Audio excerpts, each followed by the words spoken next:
y estamos ya en el capítulo 4, y vamos en esta noche a leer de los versículos 5 al versículo 11.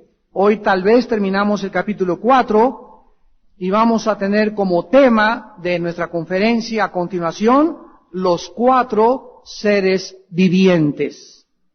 Los 4 seres vivientes será el tema de nuestra conferencia en esta noche. Apocalipsis 4, versículos 5 al 11. Y del trono salían relámpagos y truenos y voces, y delante del trono ardían 7 lámparas de fuego, las cuales son los 7 Espíritus de Dios. Y delante del trono había como un mar de vidrio, semejante al cristal. Y junto al trono y alrededor del trono 4 seres vivientes, llenos de ojos, delante y detrás. El primer ser viviente era semejante a un león, el segundo era semejante a un becerro, el tercero tenía rostro como de hombre, y el cuarto era semejante a un águila volando. Y los 4 seres vivientes tenían cada uno 6 alas, y alrededor y por dentro estaban llenos de ojos, y no cesaban día y noche de decir: Santo, santo, santo es el Señor Dios Todopoderoso, el que era, el que es y el que ha de venir. Y siempre que aquellos seres vivientes dan gloria y honra y acción de gracias al que está sentado en el trono, al que vive por los siglos de los siglos, los 24 ancianos se postran delante del que está sentado en el trono y adoran al que vive por los siglos de los siglos, y echan sus coronas delante del trono diciendo: Señor, digno eres de recibir la gloria y la honra y el poder, porque tú creaste todas las cosas y por tu voluntad existen y fueron creadas.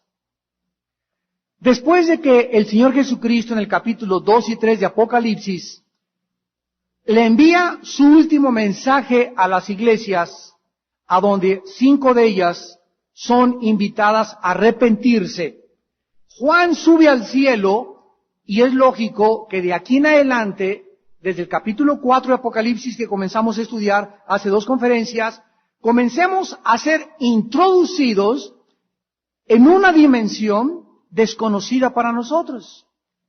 El ser humano ha tratado de imaginarse el cielo, preguntarle a Walter Mercado, a la bola de cristal, a la bruja, al espiritismo, contacto con los muertos, esperando que vengan ovnis, que nos suban a un ovni, que nos digan qué hay más allá del cosmos, etcétera, etcétera. Y el ser humano trae por naturaleza la curiosidad, el anhelo de saber, porque la Biblia dice en Apocalipsis 4 que Dios puso la eternidad dentro de nuestro corazón. Entonces todos los seres humanos, llámese salvajes o educados, tenemos dentro de nosotros la curiosidad, el anhelo de investigar y buscar la manera para poder encontrar qué cosa hay. Los que se drogan, los que toman peyote, los que toman viajes con ácido lisérgico, que es el LSD, los que toman éxtasis de alguna forma, unos lo hacen por misticismo, para tener experiencias místicas que afectan el cerebro, que los lleven a una dimensión diferente, otros los hacen meramente como una autodestrucción. Pero es lógico pues que comencemos a ver en la Biblia personajes, criaturas, seres que para nosotros son monstruos, que para nosotros, comparados como punto de referencia del ser humano, cualquier cosa que no sea como el ser humano tiene que ser un monstruo, porque el ser humano es la corona de la creación de Dios. Yo recuerdo cuando comenzaron a inventar el microscopio y comenzaron a sacar fotos de los piojos, de todos los insectos microscópicos, ¿verdad? Que tú no te imaginas lo horrible que son. Así ven unos monstruos amplificados con unas fotos de este tamaño y todas las cosas insignificantes. ¿Cómo ya magnificados a través del microscopio? Te das cuenta que son, ¿verdad?, criaturas que tienen antenas, que tienen aparato digestivo, que tienen patas, que tienen sensibilidad, que comen, que digieren, etcétera, etcétera, y los vemos como monstruos. Ahora, ¿cuántos seres existen en el cielo de los cuales no tenemos la menor imaginación? Porque no hay nadie que nos pueda decir cómo son los seres en el cielo más que a través de la revelación de la Biblia. En esta noche que vamos a analizar a los 4 seres vivientes, comenzamos en el versículo 5, recordando que cuando Juan es llevado al cielo, después del mensaje a las iglesias, el trono que Juan ve es un trono de juicio. Vimos que el trono tenía en el versículo 3 semejante a piedra de jaspe, que es la pureza y la santidad de Dios. El jaspe es como un diamante. Y después tenía cornalina, que es lo que se conoce como el rubí actualmente, que es rojo, que es el juicio de Dios. Y el verde, el arco iris, que es la misericordia de Dios. Cuando acabó el diluvio, Dios puso un arco iris en el cielo y le dijo a Noé, Noé, ese arco iris va a ser una señal que les voy a demostrar a través de todas las generaciones hasta el fin del mundo, que nunca vuelvo a destruir la tierra totalmente. Entonces, cuando Juan sube al cielo y ve el color verde predominando en el arco iris, nos está hablando que la pureza y la santidad de Dios le llevan al rojo a hacer justicia, pero en su justicia hay misericordia. Entonces, este cuadro del capítulo 4 y capítulo 5 que vamos a estudiar de Apocalipsis, nos muestran y comienza ya en tu mente a hacerte la idea de que es la preparación, todo lo que Juan está viendo en el capítulo 4 y 5, es la preparación cuando el mundo llegue a un límite donde Dios nos permite asomarnos al cielo y ver qué va a suceder cuando Dios comience a establecer el trono para el juicio y esté a punto de enviar su ira, sus juicios, su condenación a un mundo rebelde y pecador que le ha rechazado. Entonces, esta es la razón por la cual en el momento en que Juan vio el trono, dice el versículo 5, del trono salían. No salía una música ligera, peace and love, les amo mis nenes, una música de paz, sino que fue un ruiderazo el que oyó Juan, truenos, relámpagos y voces, y salían del trono de Dios. Veamos nosotros rápidamente que cuando en la Biblia encontramos relámpagos, truenos y voces, efectivamente son una manifestación del juicio de Dios. Vayamos al libro del Éxodo capítulo 19. Éxodo 19, versículo 16. Y vean ustedes lo que sucedió en el monte Sinaí cuando Dios le revela la ley a Israel.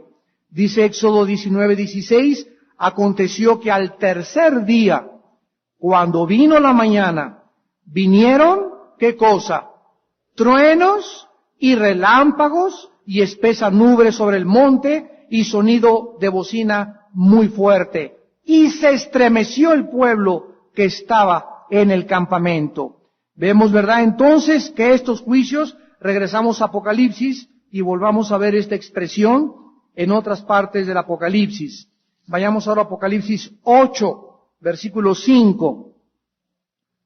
El ángel tomó el incensario y lo llenó de fuego del altar, y lo arrojó a la tierra, y hubo truenos y voces, y relámpagos y un terremoto. Aquí en este cuadro, cuando lleguemos a este punto en el estudio, vamos a ver que está un ángel enfrente del altar con un incensario, alguien llega y le da más incienso al ángel, o sea, esto nos habla que en ese momento había santos. Ya aquí en los juicios de Dios hay santos en la tierra orando, porque dice aquí que el incienso era las oraciones de los santos. Entonces se le da más incienso al ángel, que son las oraciones de los santos, para que los llene. El ángel entonces, aquí en Apocalipsis 8, se acerca al altar, y el altar hay fuego, y toma fuego del altar y lo pone en el incensario. Y el ángel hace esto, vuelca el incensario sobre la tierra. O sea, ¿por qué van a caer los juicios de Dios sobre el mundo? Por las oraciones de nosotros. La razón en Apocalipsis por la cual Dios va a juzgar al mundo es porque todas las oraciones de nosotros serán contestadas. Y aquí vemos nosotros que en este momento los truenos, los voces y los relámpagos y el terremoto son la consecuencia de las oraciones completadas de los santos en el cielo. Apocalipsis 11, versículo 19. Y el templo de Dios fue abierto en el cielo y el arca de su pacto se veía en el templo.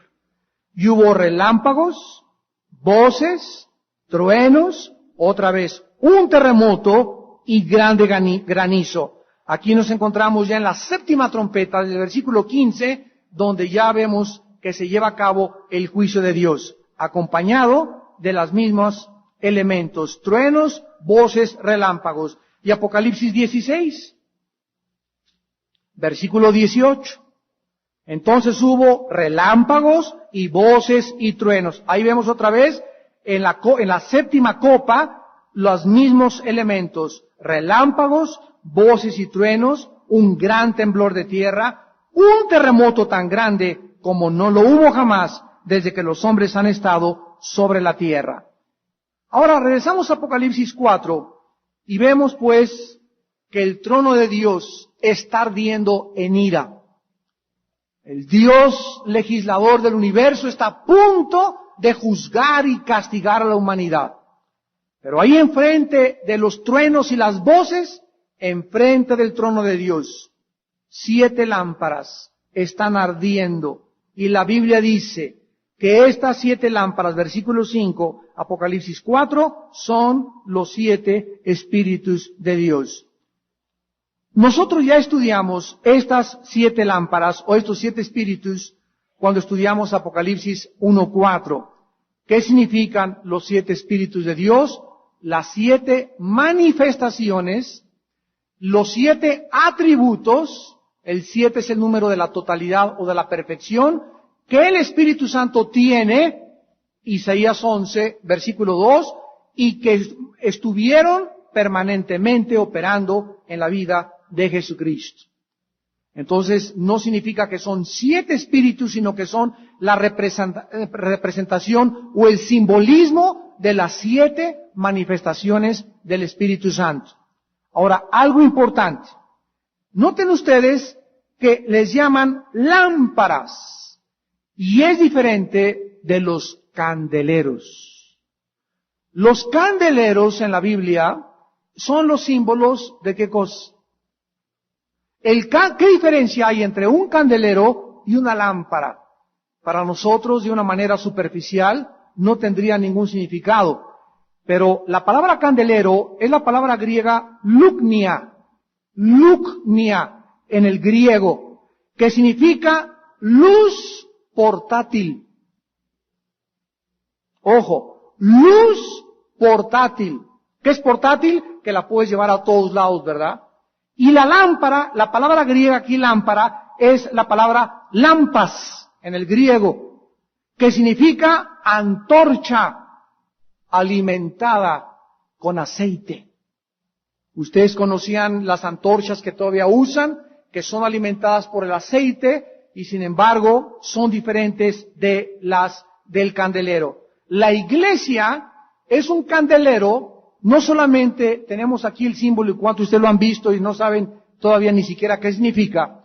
Si ustedes ven un candelero, noten ustedes que en primer lugar deben de ser 7 ramas. Hay un candelero que tiene 9. Ese no es el candelero bíblico. Si tú vas a algún lado y le cuentas los palitos y tiene 9, ese es el candelero que sacaron aproximadamente 50 años antes de Cristo, en el período intertestamentario, que lo agregaron al candelario de la Biblia. Pero el candelario del Éxodo y el candelero de Apocalipsis tienen 7 ramitas. Muy bien. La ramita de en medio simboliza a Cristo. Y ven ustedes 3 ramitas a la izquierda y 3 a la derecha. El número 6 es el número del ser humano. En el sexto día fuimos creados. Por eso el anticristo va a tener 6, 6, 6, que es el hombre elevado a la deidad, el hombre elevado a la divinidad, el sueño de los Césares, de Hussein, de Hitler, de Alejandro el Magno, de Gengis Khan, de Carlomagno, de Aníbal. El hombre ha soñado endiosarse. Y por eso el anticristo es el 6, 6, 6. El 6 es el número del hombre. Pero si Cristo está en medio de nosotros, o sea, Cristo en medio y a los lados nosotros, podemos nosotros llegar a la perfección. El ser humano necesita a alguien más en su vida. Sumar a alguien más, 6 más 1, para que tú puedas llegar a tu realización como ser humano. Si tú mueres en el 6, sin que esa persona, la séptima persona, haya entrado a tu vida, tú te condenas eternamente. Y nunca fuiste un ser humano que haya descubierto su propósito y significado en esta vida. Porque es Cristo donde el hombre encuentra su totalidad y en Él estamos completos, como dice Colosenses. Entonces, esto es lo que significa el candelero. Ahora, independientemente de este simbolismo numerológico, existe el simbolismo también que el candelero simboliza la iglesia. Cristo en medio del ser humano. Y si no está Cristo en medio de mí, alumbrando mi vida, yo no puedo alumbrar a nadie. La iglesia es un instrumento portátil, porque la iglesia tiene que viajar, ir a todo el mundo y predicar el evangelio. La iglesia se convierte en una iglesia misionera cuando comienza a sostener misioneros, a sostener obreros, y una iglesia que no sostenga obreros de tiempo completo, o que no sea una iglesia con visión en las misiones, no es una iglesia bíblica de acuerdo a la palabra de Dios. Entonces, esta es la razón por la cual aquí no se habla de que había 7 candeleros, porque los candeleros representan a la iglesia y al ser humano. Las lámparas simbolizan al Espíritu de Dios. Recuerden que en el Antiguo Testamento el aceite era un símbolo del Espíritu Santo. Ahora, a continuación, dice la Biblia que no solamente Juan vio 24 tronos, ya lo vimos la clase pasada, ya vimos los 24 ancianos, sino que también ve a los 4 seres vivientes que están enfrente de Dios, pero antes de los juicios y de los relámpagos, después de pasar al Espíritu Santo y antes de entrar a los 4 seres vivientes, Juan ve un mar de cristal. Dice el versículo 6, y delante del trono había o sea, no hay palabras para escribir esto, era como un mar de vidrio. Imagínate ahorita en este momento, así miles de kilómetros a tu derecha y a tu izquierda, como si fueran de diamante el piso. Imagínate esto. Como si estuvieras caminando en diamante transparente, diáfano, brillante, como puros diamantes, pero una cosa maravillosa, como un mar de cristal. Este mar no representa al mar de la tierra, puesto que en el cielo, recuerden, no va a haber mar, ni tampoco en la próxima tierra que Dios restaure va a haber mar. Veamos esta verdad rápidamente en Isaías 65 y Apocalipsis 21. Ni en la tierra nueva que viene, ni en el cielo hay mar. Dice Isaías 65, 17. Porque he aquí que yo crearé nuevos cielos y nueva tierra. No va a haber Plutón, Marte, Luna, Sol, cosmos, partículas de polvo cósmicas. No va a haber movimiento elíptico alrededor del planeta del Sol. No va a haber las galaxias como las conocemos ahora. Van a ser nuevos cielos y una tierra perfectamente bien restaurada. Y de lo primero, no habrá memoria. O sea que si tú vas al cielo y estás ahí arriba, no vas a estar en el cielo. Ay, no veo a mi mamá. Y mi perro Fido tampoco se subió aquí. Y mi abuelito, mi novio con el que mi esposo, mis hijos, cuando estemos en el cielo, el cassette se nos va a borrar. Se nos va a permitir por un tiempo en el milenio recordar muchas cosas, pero en la nueva creación vamos a ver nosotros que no va a haber memoria de las cosas anteriores. Porque si hubiera memoria y estuvieras extrañando a tu cuñado, a tu tía, a tu suegra, a tu exesposo, a tu esposa, a tus hijos, no serías feliz. Entonces vamos a estar en una dimensión totalmente diferente. De lo primero, no habrá memoria, ni más vendrá el pensamiento. ¿Qué es lo que nos impide muchas veces ser felices en este cuerpo que tenemos actualmente? Ay, hace 5 años se murió mi abuelita. Ay, lo que me hizo mi papá cuando era chiquita. Lo que me hizo mi mamá cuando era chiquito. Los pensamientos, los traumas, las heridas que nos causó la vida o los seres humanos en nuestra infancia o en nuestra juventud. Muchos cristianos, sin que sepan que hay que deshacerse de eso. Chuy Olivares habló en la Congreso de la Amargura. Si esa amargura te sigue acompañando en tu vida, nunca, nunca, nunca serás feliz en esta vida. Porque lo que le impide en esta vida a mucha gente ser feliz es su pasado. Y la Biblia quiere que tú entiendas que cuando vienes a Cristo, Él perdona tus pecados, sepulta tus pecados, y si tú pecaste, la sangre de Cristo, Él te limpia, y tú tienes que proyectarte hacia adelante, hacer paz con tu pasado, para vivir tranquilo en el futuro y tener esperanza en una vida mejor.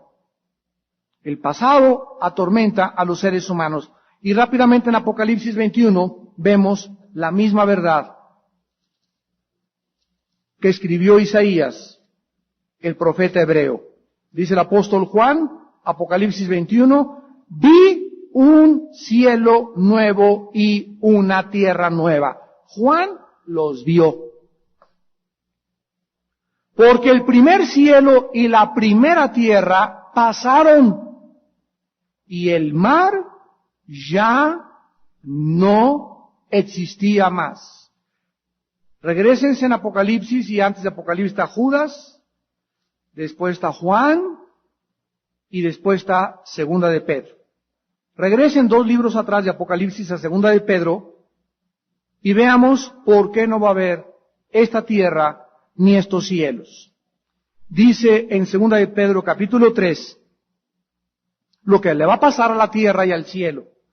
El día del Señor vendrá como ladrón en la noche, en el cual los cielos pasarán con grande estruendo, y los elementos, esta palabra elementos en el griego es átomos, y los átomos ardiendo serán deshechos, y la tierra y las obras que en ella hay serán quemadas. Vemos pues que va a haber una conflagración increíble, que los cielos como una cortina van a pasar, y toda la composición atómica molecular de la materia desaparecerá para dar lugar a la creación del nuevo cielo y la nueva tierra. Ahora pasamos a Apocalipsis 4 del 6 al 8 y veamos a estos 4 seres vivientes. Estos 4 seres vivientes, junto con los 24 ancianos, son los seres más cercanos a Dios en el cielo. Desde luego que después de Jesucristo, ¿verdad? Estos seres que son creados por Dios son los más cercanos, los que forman, podríamos decir, son los que forman el círculo íntimo de Dios. Y los encontramos en el libro de Apocalipsis, a los 4 seres vivientes y a los 24 ancianos, siempre, siempre, siempre en 2 cosas que son un común denominador en sus acciones. Siempre están adorando a Dios. Y en segundo lugar, están asociados en el libro de Apocalipsis con los juicios de Dios. ¿Saben qué les estoy diciendo? que estos seres que son los más cerca de Dios, está más cerca que el arcángel Miguel, que Gabriel, que los ángeles, son los seres más cercanos a Dios. Estos seres humanos, seres celestiales, están asociados con Dios, con su santidad, su adoración y sus juicios. Y vamos a ver en el capítulo 4 y 5 de Apocalipsis, de una forma especial, que cuando Dios comienza a juzgar al mundo, comienzan a alegrarse. Aleluya al Dios Todopoderoso, porque tus juicios han llegado, etcétera, etcétera. Y podríamos comenzar a preguntarnos, ¿puede alguien alegrarse cuando es juzgado otra persona? Cuando nosotros oímos, yo no creo que haya existido una sola persona en el mundo, a menos de que esta persona no sea una persona normal en sus facultades mentales, que no se haya alegrado cuando cayó Saddam Hussein. ¿Quién podría creer o querer que esa persona siguiera existiendo o querer que siga existiendo él? Aunque la Biblia nos dice que cuando caiga el malo no nos alegremos para que no nos venga otra cosa peor. O sea, qué bueno que cayó ese, qué bueno que le dieron en la torre eso. Nos damos cuenta que el juicio de Dios en el cielo es que nosotros mismos, cuando el mal es erradicado, cuando encierran a los narcotraficantes, cuando vemos que cae este cártel de narcotráfico, cuando vemos que cae este dictador, cuando vemos que ese hombre que había violado a niños le pasa una cosa o lo meten a la cárcel, de alguna forma nuestra alma descansa. ¿Por qué? Porque todos anhelamos la justicia en esta vida. Y por eso es tan difícil a muchas personas entender por qué Dios es un varón de guerra. No a la guerra. Peace and love, marchas pacifistas, y toda esta manifestación del corazón humano es pura ignorancia del carácter justo y vengador del Dios Todopoderoso. Porque la gente no entiende, y muchos cristianos tampoco, cómo puede Dios ser amor y ser ira. ¿Cómo puede Dios ser misericordioso y al mismo tiempo castigar? Ellos quieren divorciar los atributos de Dios y crearse un Dios en tu imaginación donde sea puro amor. Y ni siquiera con tus hijos tú harías lo mismo. Tú cría a tus hijos con puro amor y lo haces un consentido a tu hijo. Lo haces un futuro delincuente. ¿Qué dice la Biblia? El que detiene el castigo, a su hijo odia. Mas el que lo disciplina desde temprano, entonces lo ama verdaderamente. A un hijo se le tiene que dar amor, pero también se le tiene que dar cintarazos. Se le tienen que dar sus nalgadas. Porque si es puro amor, es sentimentalismo. Si son puros cintarazos, es dictadura. La Biblia dice que necesitamos mezclar el amor con la justicia, y esto solamente lo hace la sabiduría. ¿Qué es la sabiduría? La capacidad que Dios les da a los padres de familia de saber cuándo amar y cuándo castigar.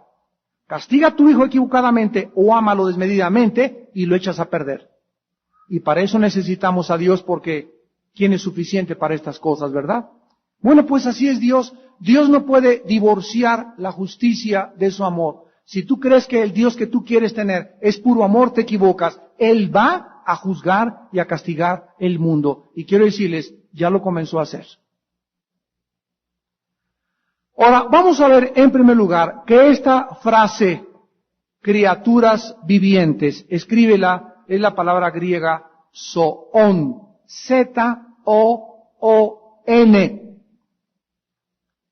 Y simplemente significa criaturas que viven. Hay que diferenciar la palabra zoon de la palabra terión, que se traduce bestias, en Apocalipsis 13, 14, 15, 6 y hasta el capítulo 17. La bestia, por ejemplo, que es un nombre al anticristo. Las bestias del libro de Daniel es la palabra terión. Pero aquí es la palabra zoon, que significa criaturas que viven. Así que vamos a llamarles desde aquí en adelante simplemente Juan vio 4 criaturas. Ahora, estos seres vivientes, en segundo lugar, deben ser distinguidos de los ancianos. Cuidado. Veamos Apocalipsis 4:9. Siempre que aquellas criaturas o aquellos seres vivientes dan gloria y honra y acción de gracias al que está sentado en el trono, los 24 ancianos, aquí vemos entonces que los seres vivientes son diferentes de los 24 ancianos y que los seres vivientes están más cerca de Dios que los 24 ancianos. Cuando los seres vivientes dan gloria y honra y acción de gracias al que está sentado en el trono, los 24 ancianos responden después de que los 4 criaturas están adorando a Dios. La respuesta a los 24 ancianos es caer postrados delante del trono y adorar al que vive por los siglos de los siglos. Entonces, son dos cosas diferentes. En segundo lugar, vayamos a Isaías 6 y veamos que no son serafines. Los serafines, aun cuando tienen 6 alas, igual que los querubines, estos seres, criaturas vivientes, no son serafines. En el versículo 2, cuando a Isaías se le concede la visión de ver la gloria y el trono de Dios, que por encima, estos 4 seres vivientes, ¿dónde están? Junto y alrededor del trono. Y arriba del trono hay otras criaturas que se llaman serafines. Esta palabra serafines, apúntala en el hebreo, la palabra sarap, S-A-R-A-P-H, sarap, que significa ardientes, o los que queman, o los que están encendidos. ¿Se acuerdan que Cristo le dijo a la iglesia de la Odisea, quiero que seas caliente o frío, pero no seas tibio, porque te vomitaré de mi boca? ¿Recuerdan ustedes que en este estudio vimos también que la tibieza es sinónimo de apatía? No seas apático, dice el Señor, no seas un cristiano que se conforme con un estudito y hay la Biblia, nunca tomas apuntes, nunca oras, nunca me buscas, nunca luchas, nunca testificas. Si tú eres de esa categoría, algún día el padre de familia se levantará y cerrará la puerta. Dice Lucas 13. Y entonces comenzarán a decir, Señor, déjanos entrar. ¿Por qué les voy a dejar entrar si no los conozco? Dice el Señor. Y le vas a contestar, pero si tú comiste y bebiste delante de mí y en nuestras plazas enseñaste. O sea, hay personas que fueron a desayunos, a reuniones sociales, oyeron de Cristo y fueron a estudios bíblicos. Y sin embargo, Cristo les dirá, yo nunca sé de dónde son ni quiénes son. Ahí será el lloro y el crujir de dientes, cuando vean a Abraham, a Isaac y a Jacob y a los profetas en el reino de Dios, y ustedes queden excluidos de la presencia de su poder. ¿Por qué? Por la apatía. Entonces, todas las criaturas, es interesante que están cerca de Dios, son criaturas que se escriben simplemente ardiendo. Ardiendo. Y los serafines arriba son seres que están ardiendo, como que queman. No es el fuego ni el carbón que nosotros conocemos aquí abajo, sino que es una pasión de los seres allá. Eso es lo que significa en el hebreo. Es una pasión por adorar a Dios. Y eso es a donde el Espíritu Santo nos quiere llevar en esta iglesia, a que seamos una iglesia apasionada por adorar a Dios. Que cuando estés en la adoración, Santo, Santo, Hijo de Dios, hizo que no hay nadie como Él, Señor, y no hay nadie como tú, lo sientas, te queme y tengas deseos de llegar a tu casa y caer de rodillas y llegar el momento que digas en tu vida, Padre, es que ya no quiero nada más que estar en tu presencia y que sientas esa necesidad de arder por Dios. Y tú no te imaginas a qué grado puedes arder y apasionarte por Dios en la medida en que tú busques a Dios. Pero cristianos apáticos, cristianos que hacen las cosas mecánicamente como robots, cristianos que no tienen ningún interés ni de las almas, ni aman las almas, ni les preocupa leer la Biblia, ¿verdad? Dios los va a vomitar. Los va a vomitar. Porque nos llamó a ser apasionados por Dios. Esto es lo que significa la palabra serafín. No son iguales a los querubines, ni tampoco estos seres, criaturas vivientes, son ángeles. Los ángeles son otro tipo de criaturas, y escuchen, los ángeles no tienen alas. Así que si por ahí tienes en tu casa pinturas o retratos de ángeles con las alotas grandotas, ¿verdad? Eso es de Santa Claus. Eso es de Julio Verne, eso es mitología, eso son tradiciones. En la Biblia los ángeles no tienen alas. Los únicos que tienen alas son los querubines y los serafines. Y escuchen, los serafines cubren el techo o la parte elevada del trono de Dios. Los querubines, como desde que fueron labrados en el arca, lo vemos que están exactamente cubriendo junto al trono de Dios, y los ángeles son enviados a la tierra. Y están luchando contra los ángeles de Satanás, caídos de Satanás, y nos ayudan en nuestros caminos, y son espíritus que nos ministran, a Cristo cuando estaba en el huerto de Getsemaní, bajaron ángeles del cielo, no querubines ni serafines. Los serafines y los querubines nunca se separan de Dios. Los ángeles son otro tercer tipo totalmente diferente de seres espirituales que son enviados a la tierra para ministrar. A Cristo lo fortalecieron. Cuando abrieron la tumba, la piedra la quitaron los ángeles. Cuando escoltaron a Cristo, lo escoltaron los ángeles. Cuando tú mueras y cuando yo muera, los ángeles vendrán por nosotros y nos llevarán escoltándonos en el primer cielo, segundo cielo, hasta la presencia misma de Dios. Entonces no confundamos a estas criaturas vivientes. Estos son otro tipo de criaturas, como lo vamos a ir desarrollando. Vayamos al libro de Ezequiel y veamos quiénes son estos seres vivientes.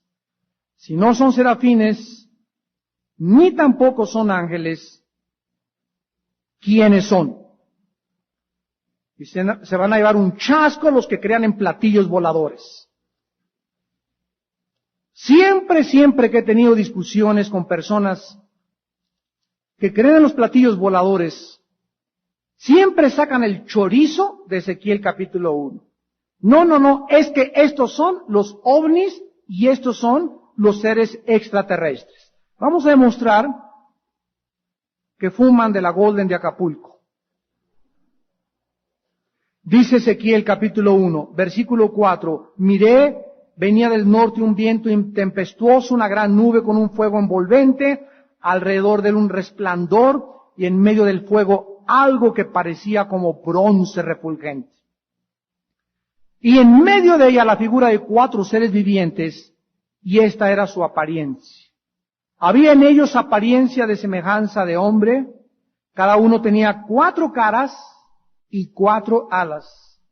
Los pies de ellos eran derechos, la planta de sus pies como planta de pie de becerro, centelleaban a manera de bronce bruñido, debajo de sus alas a sus 4 lados tenían manos de hombre, sus caras y sus alas por los 4 lados. Con las alas se juntaban el uno al otro, no se volvían cuando andaban, sino que cada uno caminaba derecho hacia adelante. El aspecto de sus caras era cara de hombre, cara de león, al lado derecho de los 4, cara de buey a la izquierda, en los 4, asimismo había en los 4 cara de águila. Así eran sus caras. Tenían sus alas extendidas por encima, cada uno, 2, los cuales se juntaban, y las otras 2 cubrían sus cuerpos. Cada uno caminaba derecho hacia adelante, hacia donde el Espíritu les movía que anduviesen, andaban, y cuando andaban no se volvían. Cuando la semejanza de los seres vivientes, su aspecto era como de carbones de fuego encendidos, que andaba entre los seres vivientes, y el fuego resplandecía, y del fuego salían relámpagos. Los seres vivientes corrían y volvían a semejanza de relámpagos. Si nosotros nos quedáramos aquí, pues echaríamos a volar la imaginación. Pues son seres que habitan los platillos voladores, son extraterrestres, son de Marte, etcétera, etcétera. Pero la Biblia, recuerden, dice 2 de Pedro 1, 19 al 20, no es de interpretación privada. Nadie puede venir a la Biblia, pues yo creo que estos son estos. Pues yo pienso, según mi entender, que son marcianos. Pues yo creo que la Biblia, y yo pienso, ¿sabes una cosa? A Dios no le importa lo que tú pienses. Para acabar pronto. Entonces debemos de dejar que la Biblia misma, es una de las principales leyes de la hermenéutica, se interprete a sí misma.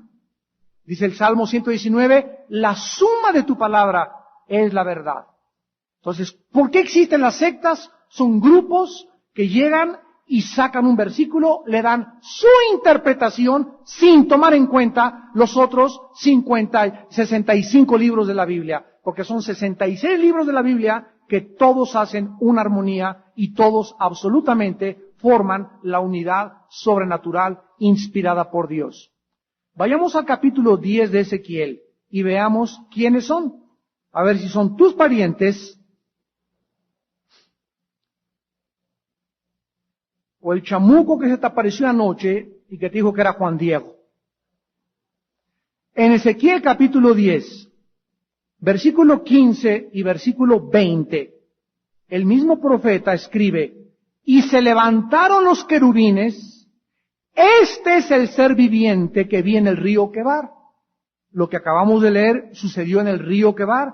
Versículo 20, estos eran los mismos seres vivientes que vi debajo del Dios de Israel junto al río Quebar y conocí que eran querubines. Esto es maravilloso porque vayamos ahora al segundo libro de Samuel y veamos que precisamente cuando Dios diseñó el arca del pacto, de la cual nos habló nuestro hermano Rafael Holland en el Congreso, estuvo precioso ese mensaje, era una arca donde estaba la vara de Aarón, donde estaba el maná y las leyes, y arriba el propiciatorio, donde la sangre era vertida por el sumo sacerdote una vez al año, en el mes de Tishri, en el día de Yom Kippur, el día de la expiación, y arriba del propiciatorio, mirando a la sangre, ¿quiénes estaban labrados? 2 querubines de oro. O sea, cuando Dios desde el cielo le dijo a Moisés, Moisés, aquí están los planos para que hagas el tabernáculo, hazlos conforme al modelo de ahí arriba. O sea, todo, absolutamente, lo que existe en este mundo es el reflejo de lo celestial. Entonces, allá arriba, ¿qué significa el arca? La presencia de Dios. Los querubines abajo y los querubines arriba representan que son los que están más cerca del trono de Dios. Dice pues aquí en 2 de Samuel 6, versículo 2, se levantó David y partió de Balá, de Judá, con todo el pueblo que tenía consigo para hacer pasar de allí el arca de Dios, sobre la cual era invocado el nombre de Jehová, de los ejércitos que mora entre los querubines. Por toda la Biblia, el mismo pensamiento, los mismos autores, los mismos profetas nos revelan la misma verdad. Las criaturas, estos seres vivientes que no entendemos, son los que están más cerca de Dios. Regresamos a Apocalipsis y veamos que dice que en primer lugar estos seres vivientes estaban llenos de ojos. Versículo 6, Apocalipsis 4. Llenos de ojos delante y detrás. Esto simboliza su conciencia alerta. Son seres espirituales con un conocimiento y una inteligencia sobrenatural que poseen, y aún cuando no son omniscientes, o sea, no son seres, no hay nadie en el universo que todo lo sepa más que Dios el Padre, el Hijo y el Espíritu Santo. Aun cuando no son omniscientes, nada que pertenezca a sus deberes escapa del escrutinio de estos querubines. Tenemos que recordar algo. Si estos seres celestiales son los seres más cerca de la presencia de Dios. ¿Quién era Satanás antes de caer? ¿Qué dice Ezequiel 28:14? Que Satanás era un querubín antes de rebelarse y caer de la presencia de Dios. Se le llama querubín grande y protector en Ezequiel 28:14. Su deber era atender, dirigir la alabanza de Dios, o sea, que él era el jefe de los querubines. Los serafines y los querubines estaban debajo de Satanás, luego siguen los serafines, luego los ángeles, y así hay círculos concéntricos en el cielo de los seres espirituales. Pero Satanás era el máximo de todas las criaturas que Dios hizo, aún superior a los 24 ancianos. Ese era el poder tan grande de Satanás. La belleza, la armonía, la sabiduría.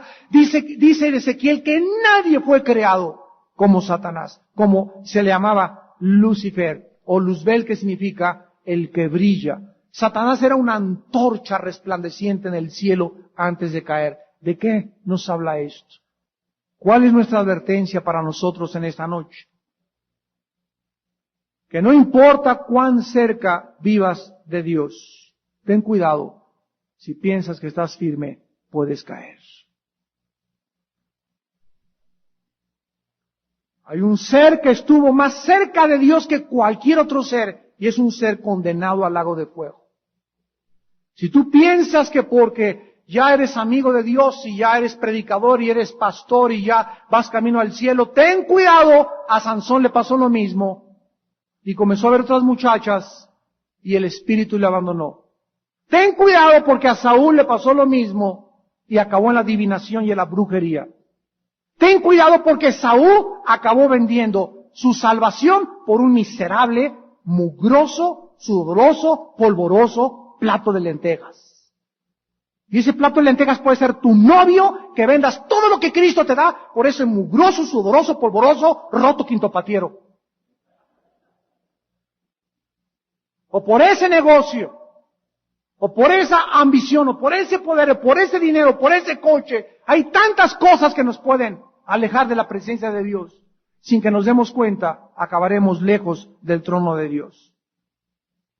Dice la Biblia, regresamos también, que tenían la semejanza, y aquí terminamos, de un león, un becerro, un ser humano y un águila volando. Apocalipsis 4:7. Esta descripción nos retrata a estas criaturas en su relación con el mundo creado. Recuerden que en Ezequiel también, él vio lo mismo. El león, el becerro, un ser humano y el águila. ¿Qué relación existe para que estas criaturas tengan forma de animales? 3 animales en medio de un ser humano. Sabemos que el león representa la fuerza y el dominio de la selva y de las bestias feroces. El becerro o el buey representa en la Biblia la mansedumbre y el servicio de las criaturas domesticadas. El hombre representa la razón y la inteligencia espiritual porque somos el pináculo de la creación de Dios. Y el águila volando es el ave que representa a la reina de las aves por su velocidad y porque es la única ave que cuando viene una tormenta se enfrenta a la tormenta. Todas las demás aves se esconden cuando viene la lluvia. El águila dice en Isaías 40, los que esperan en Jehová tendrán fuerzas como el águila. ¿Por qué se nos compara a las águilas? Porque los que esperamos en Dios, cuando vengan los problemas, no vamos a escondernos ni a huir de los problemas, vamos a enfrentar el problema con tanta fuerza que cuando vea Dios nuestra determinación de enfrentarnos al problema, Dios nos saca arriba el problema y los problemas quedarán chiquitos a nuestros pies. Porque somos más que vencedores por medio de aquel que nos amó. Estas criaturas vivientes, pues, vemos también que en las 12 tribus de Israel había algo semejante. Acampaban bajo 4 banderas. Las 12 tribus de Israel. Rubén simbolizaba a un hombre. Dan simbolizaba al águila, Efraín al becerro y al buey, y Judá simbolizaba al león. Estas 4 criaturas, como los ángeles también, están involucrados, como ya dijimos, en todos los juicios que caerán sobre el planeta Tierra. Vamos a detenernos para poder terminar la próxima clase, porque la próxima clase tenemos que ver la adoración de estos seres. Yo le pido a Dios que la próxima conferencia caigamos de rodillas al ver la orquestación tan maravillosa que se va a llevar a cabo de aquí en adelante en el cielo, donde todos los seres creados por Dios infinitamente, en este momento, más sabios que nosotros, aquí abajo le decimos, eres un injusto, ¿por qué juzgas? Allá todos los seres criados le van a dar gloria, honor, alabanza y adoración a Dios, precisamente porque están de acuerdo en que el mundo debe ser juzgado. Todos aquellos que viven cerca de Dios en estos momentos, en estos tiempos, están esperando estos juicios de Dios que caigan sobre la tierra. Y estos juicios de Dios no quiere Dios que nos sorprendan a nosotros desprevenidos. Porque ustedes, dice 1 Tesalonicenses 5, el apóstol Pablo, no están en tinieblas para que aquellos días los sorprendan como a ladrón. Somos hijos de la luz. Debemos de caminar toda nuestra vida con esta luz, con esta lámpara delante de nuestros pies, porque es lumbrera nuestro camino. Para que siga mostrándonos, alimentándonos, dándonos fuerza, dándonos energía, dándonos seguridad, dándonos esperanza, porque separados de la palabra de Dios nada podremos hacer. Son tiempos en que tú tienes que arrepentirte de tus pecados, cristiano que me escuchas. Son tiempos en que ustedes, personas que no tienen a Cristo, ustedes por televisión, deben hacer una determinación de qué tipo de vida quieres seguir viviendo. Ancho es la puerta que conduce a la salvación, a la perdición, y la mayor parte de la gente va por la puerta ancha. Vean ustedes la inmoralidad, la sexualidad, la drogadicción, el alcoholismo, la brujería, los astrólogos, la falta de valores, la falta de convicción del mundo, la confusión en que vive el mundo, y todo ¿por qué? Por la ignorancia de la palabra de Dios. Oh Dios, levanta un ejército de tus soldados en estos tiempos que vivimos para alumbrar a este mundo, que cada día se pierde y se hunde más en sus pasiones. Un mundo condenado próximamente al juicio de Dios. Oremos. Padre, te damos gracias por traer a nuestro corazón y a nuestra mente los secretos escondidos del universo y de la dimensión espiritual invisible que existe a través de tu Espíritu Santo en las Sagradas Escrituras. Gracias, Señor.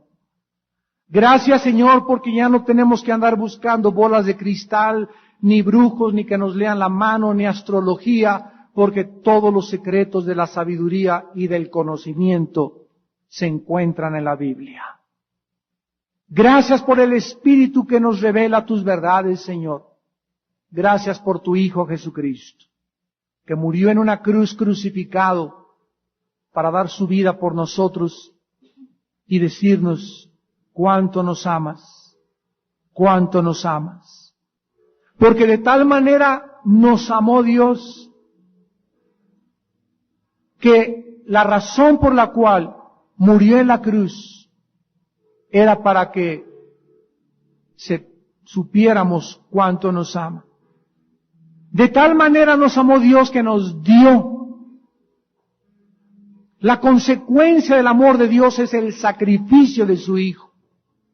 Dios dio, nos regaló, nos ofreció a su Hijo Jesucristo. Oh Dios, pero ¿cómo es posible que nos hayas amado a un mundo tan rebelde de tantos pecadores, tan sucios que somos y que éramos antes de conocerte? ¿Por qué nos amaste, Señor? ¿Por qué? La palabra de Dios dice, porque Dios es amor. La naturaleza de Dios es amar. Él es amor. Por eso nos amó, porque es su naturaleza amar. Pero al mismo tiempo que Él nos amó y nos dio a su Hijo, Él nos da la oportunidad que respondamos a ese amor. Él dio el primer paso y tomó la iniciativa, vino a buscar y a salvar lo que se había perdido. Ahora tú responde a este amor, creyendo en lo que Él hizo en la cruz del Calvario, invitándole a tu vida, arrepintiéndote de tus pecados y permitiendo que Dios llene tu alma y te muestre los secretos escondidos y revelados a sus hijos. ¿Qué tengo que hacer en esta noche? Me preguntarás, para poder entrar a caminar y conocer y servir y adorar a Dios. La Biblia dice, en primer lugar, que te arrepientas. Arrepiéntete de tus pecados. Reconoce que tu vida es un fracaso. Reconoce que te has equivocado en tu manera de vivir y de ver la vida. Reconoce que si tú sigues en este rumbo, en este camino, y tú mueres hoy en la noche, te pierdes por toda la eternidad en el infierno. Dios nos advierte que la paga del pecado es la muerte. Arrepiéntete. Vuélvete a Dios con todo tu corazón en esta noche. En segundo lugar, cree. Simplemente cree que Jesús, el Cristo de Dios, el ungido de Dios, bajó a este mundo a morir en una cruz y pagar con su sangre por tus pecados y mis pecados. Y en tercer lugar, simplemente invítale a tu corazón. Ahí desde tu lugar. Ustedes que nos están viendo a través de la televisión, díganle en su corazón a Cristo, Señor mío y Dios mío. Te invito en este momento a mi vida. Te recibo como mi Señor. Perdona mis pecados porque te he ofendido y lávame con tu sangre preciosa. Sé tú mi Señor y mi Salvador desde esta noche, desde este momento en que te estoy escuchando, y cambia mi vida. Quiero vivir después de mi muerte eternamente contigo en el reino preparado para todos aquellos que le recibieron y le siguieron y vivieron para Él. En el nombre de Jesús. Amén.